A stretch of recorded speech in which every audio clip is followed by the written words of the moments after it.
Team ಇಂಡಿಯಾದ king Kohli ಅಂತಾರಾಷ್ಟ್ರೀಯ cricket ಇತಿಹಾಸದಲ್ಲಿ ಮತ್ತೊಂದು ದಾಖಲೆ ಬರೆಯೋಕೆ ಸಜ್ಜಾಗಿದ್ದಾರೆ. ಕೊಹ್ಲಿ ಅಂತಾರಾಷ್ಟ್ರೀಯ ಪಂದ್ಯಗಳಲ್ಲಿ ಇನ್ನೂ ಕೇವಲ 976 ರನ್ ಸಿಡಿಸಿದ್ರೆ ಜಗತ್ತಿನ ಅತಿ ಹೆಚ್ಚು ರನ್ ಗಳಿಸಿದ ಎರಡನೇ ಕ್ರಿಕೆಟಿಗ ಅನ್ನೋ ಮೈಲಿಗಲ್ಲು ಸೃಷ್ಟಿಸಲಿದ್ದಾರೆ.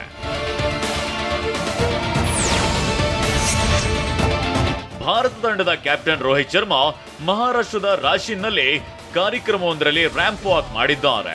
ರೋಹಿತ್ ಶರ್ಮಾ ಅವರನ್ನ ನೋಡಲು ಮುಗಿಬಿದ್ದು ಬಂದ ಸಾವಿರಾರು ಅಭಿಮಾನಿಗಳು ಹಿಟ್ ಮ್ಯಾನ್ ನ ಕಂಡು ಖುಷಿಯಾಗಿದ್ದಾರೆ.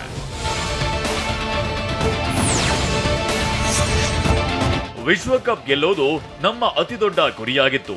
T20 ವಿಶ್ವಕಪ್ ಗೆದ್ದ ನಂತರ ನನ್ನ ಜೀವನಕ್ಕೆ ಜೀವ ಬಂದಿದೆ, ಹೀಗಂತ ರೋಹಿತ್ ಶರ್ಮಾ ಹೇಳಿದ್ದಾರೆ.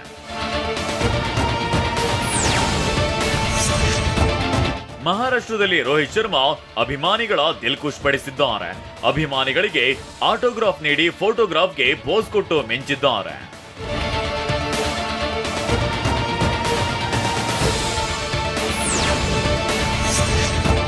ವೆಸ್ಟ್ ಇಂಡೀಸ್ ತಂಡದ ಮಾಜಿ ಕ್ರಿಕೆಟಿಗ ಕ್ರಿಸ್ ಗೇಲ್ ಕಾರ್ಯಕ್ರಮವೊಂದರಲ್ಲಿ ಭಾರತದ ಪ್ರಧಾನಿ ನರೇಂದ್ರ ಮೋದಿ ಅವರನ್ನ ಭೇಟಿಯಾಗಿದ್ದಾರೆ.